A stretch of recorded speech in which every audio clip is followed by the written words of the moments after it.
That board, we've got to look at cleaning that right up and any rotten wood what's in there.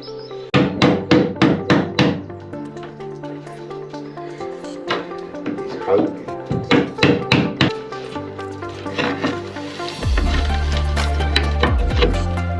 Out.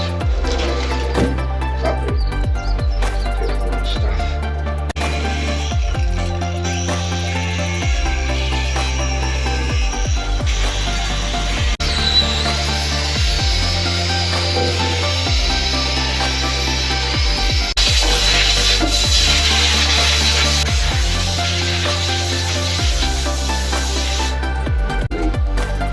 It's only a base coat, needs a little bit of sanding down and tidying up. Let's go.